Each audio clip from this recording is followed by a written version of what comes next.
ओम शांति। 18/2/2021 प्रातः मुरली। ओम शांति। बाप दादा मधुबन। मीठे बच्चे, सुख देने वाले एक बाप को याद करो। इस थोड़े समय में योग बल जमा करो तो अंत में बहुत काम आएगा। प्रश्न है, बेहद के बैरागी बच्चे, तुम्हें कौन सी स्मृति सदा रहनी चाहिए? उत्तर है, हमारा छीछी चोला है, इसे छोड़ वापिस घर जाना है। यह स्मृति सदा रहे, बाप और वर्षा याद रहे, दूसरा कुछ भी याद ना आए। यह है बेहद का वैराग्य। कर्म करते याद में रहने का ऐसा पुरुषार्थ करना है जो पापों का बोझा सिर से उतर जाए, आत्मा तमो प्रधान से सतो प्रधान बन जाए। ओम शांति। बाप बच्चों को रोज बहुत सहज बातें समझाते हैं। यह है ईश्वरी पाठशाला। बरोबर गीता में भी कहते हैं, भगवान वाच, भगवान बाप सबका एक है, सब भगवान नहीं हो सकते। हाँ, सब बच्चे हो सकते हैं एक बाप के। यह जरूर बुद्धि में आना चाहिए कि बाप स्वर्ग नई दुनिया की स्थापना करने वाला है। उस बाप से हमको स्वर्ग का वर्षा जरूर मिला होगा। भारत में ही शिव जयंती गाई जाती है, परंतु शिव जयंती कैसे होती है तो बाप ही आकर समझाते हैं। बाप आते हैं कल्प के संगम युग पर बच्चों को फिर से पतित से पावन बनाने, अर्थात वर्षा देने। इस समय सबको रावण का श्राप है, इसलिए सब दुखी हैं। अभी कलयुगी पुरानी दुनिया है, यह हमेशा याद रखो कि हम ब्रह्मा मुख वंशावली ब्राह्मण हैं। जो भी अपने को ब्रह्मा कुमार कुमारी समझते हैं उनको जरूर यह समझना चाहिए कि कल्प कल्प डाढ़े से ब्रह्मा द्वारा वर्षा लेते हैं। इतने ढेर बच्चे और कोई हो नहीं सकते। वह है सबका बाप। ब्रह्मा भी बच्चा है, सब बच्चों को वर्षा डाढ़े से मिलता है। उनका वर्षा है सतयुग की राजधानी। यह है बेहद का बाप। जब स्वर्ग का रचयिता है तो जरूर हमको स्वर्ग की राजाई होनी चाहिए, परंतु यह भूल गए हैं। हमको स्वर्ग की बादशाही थी, परंतु निराकार बाप कैसे देंगे? जरूर ब्रह्मा द्वारा देंगे। भारत में इनका राज्य था। अभी कल्प का संगम है, संगम पर ब्रह्मा हैं, तब तो बीके कहलाते हैं। अंधश्रद्धा की कोई बात हो नहीं सकती। एडॉप्शन है, हम ब्रह्मा कुमार कुमारियां हैं। ब्रह्मा शिव बाबा का बच्चा है। हमको शिव बाबा से फिर से स्वर्ग की बादशाही मिल रही है। पहले भी मिली थी, जिसको 5000 वर्ष हुए। हम देवी देवता धर्म के थे। पिछाड़ी तक वृद्धि होती रहती है। जैसे क्राइस्ट आया, क्रिश्चियन धर्म अभी तक है, वृद्धि होती रहती है। वे जानते हैं कि क्राइस्ट द्वारा हम क्रिश्चियन बने। आज से 2000 वर्ष पहले क्राइस्ट आया था। अब वृद्धि हो रही है। पहले सतो प्रधान, फिर रजो तमो में आना है। तुम सतयुग में सतो प्रधान थे, फिर रजो तमो में आए हो। तमो प्रधान सृष्टि से फिर सतो प्रधान जरूर होती है। नई दुनिया में आदि सनातन देवी देवता धर्म था। मुख्य धर्म है 4। तुम्हारा धर्म आधा कल्प चलता है। यहाँ भी तुम उस धर्म के हो, लेकिन विकारी होने के कारण तुम अपने को देवी देवता नहीं कहलाते हो। तुम थे आदि सनातन देवी देवता धर्म के, परंतु वाम मार्ग में जाने के कारण तुम पतित बने हो, इसलिए अपने को हिंदू कह देते हैं। अब तुम ब्राह्मण बने हो। ऊंचे ते ऊंचा है शिव बाबा, फिर हो तुम ब्राह्मण। तुम ब्राह्मणों का ऊंचे ते ऊंचा वर्ण है, ब्रह्मा के बच्चे बने हो। परंतु वर्षा ब्रह्मा से नहीं मिलता है। शिव बाबा ब्रह्मा द्वारा स्वर्ग की स्थापना कर रहे हैं। तुम्हारी आत्मा अब बाप को जान गई है। बाप कहते हैं कि मेरे द्वारा मेरे को जानने से सारे सृष्टि चक्र के आदि मध्य अंत की नॉलेज समझ लेंगे। वह ज्ञान मेरे को ही है। मैं ज्ञान का सागर, आनंद का सागर, पवित्रता का सागर हूँ। 21 जन्म तुम पवित्र बनते हो, फिर विषय सागर में पड़ जाते हो। अभी ज्ञान का सागर बाप तुमको पतित से पावन बनाते हैं। कोई गंगा का पानी पावन नहीं बना सकता। स्नान करने जाते हैं, परंतु वह पानी कोई पतित पावन नहीं है। यह नदियाँ तो सतयुग में भी हैं, तो कलयुग में भी हैं। पानी का फर्क नहीं रहता, कहते भी हैं सर्व का सद्गति दाता एक राम, वही ज्ञान का सागर पतित पावन है। बाबा आकर ज्ञान समझाते हैं जिससे तुम स्वर्ग के मालिक बनते हो। सतयुग त्रेता में भक्ति शास्त्र आदि कुछ होते नहीं हैं। तुम बाप से वर्षा लेते हो सदा सुख का, ऐसे नहीं। वहाँ तुमको गंगा स्नान करना है, व कोई यात्रा करनी है। तुम्हारी यह है रूहानी यात्रा जो कोई मनुष्य सिखला नहीं सकते। बाप है सब आत्माओं का बाप, जिस्मानी बाप तो अनेक हैं, रूहानी बाप एक है, यह पक्का पक्का याद कर लो। बाबा भी पूछते हैं तुमको कितने बाप हैं, तो मूझ जाते हैं कि यह क्या पूछते हैं। बाप तो सबका एक होता है, तो तीन बाप कैसे होंगे। बाप समझाते हैं उस परमात्मा बाप को याद करते हो, दुख में हमेशा कहते हो हे परमपिता परमात्मा हमको दुख से छुड़ाओ।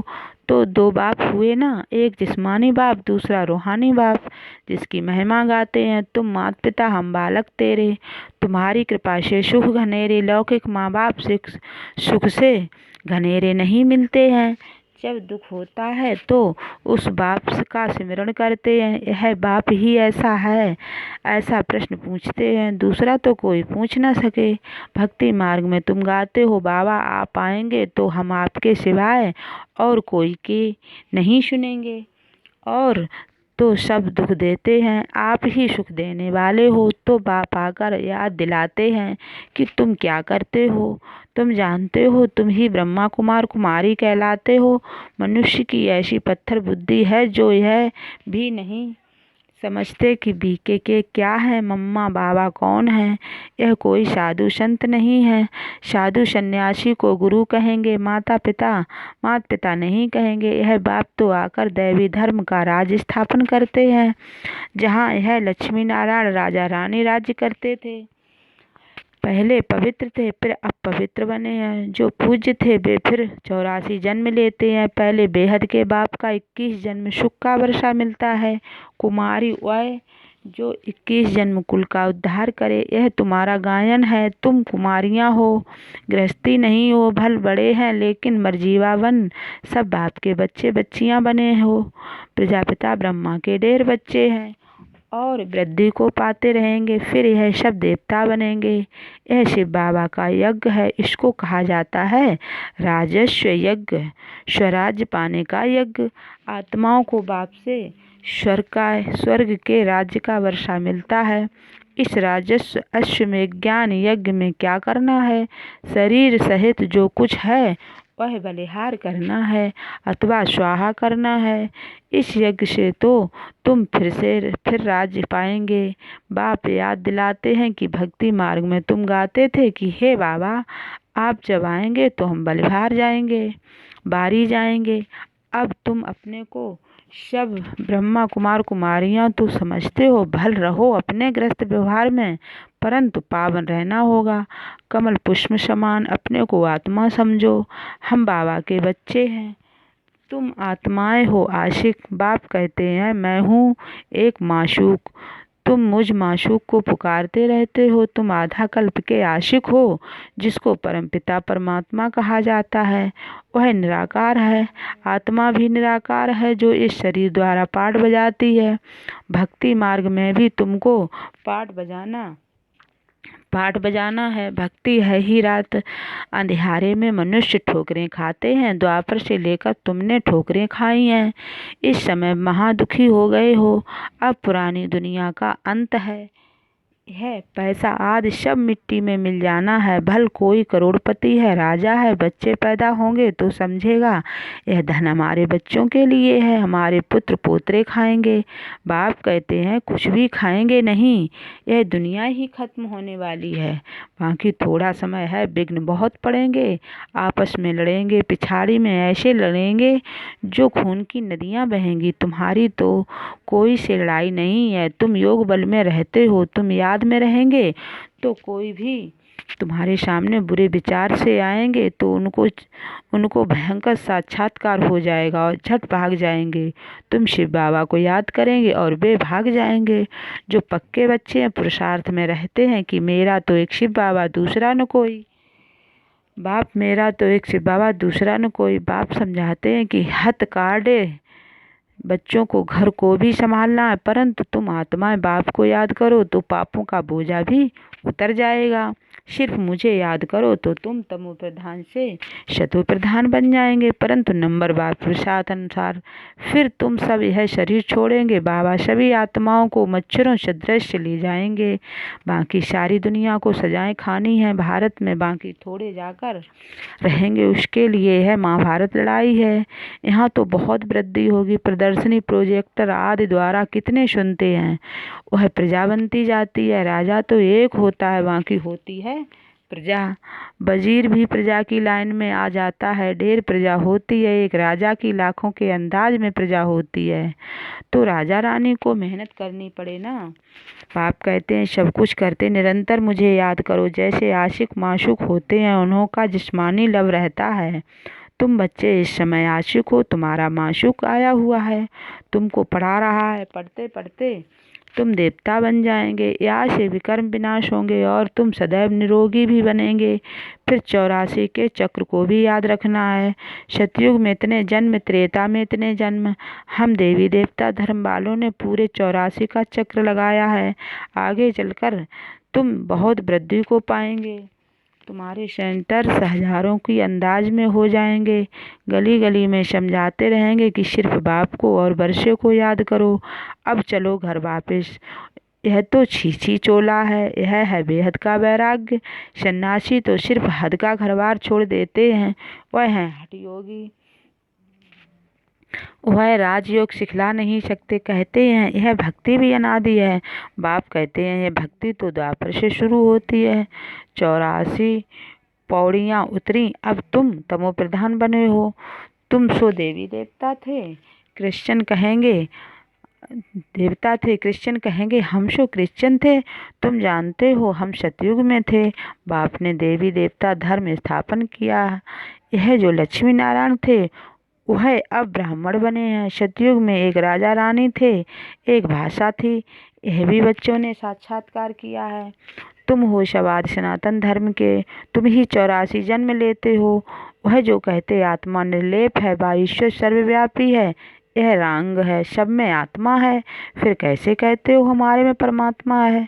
फिर तो सब फादर्स हो गए, कितने तमो प्रधान बन गए हैं। आगे जो सुनते थे वह मान लेते थे। अब बाप आकर सत्य सुनाते हैं, तुमको ज्ञान का तीसरा नेत्र देते हैं, जिससे तुम सृष्टि के आदि मध्य अंत को जानते हो।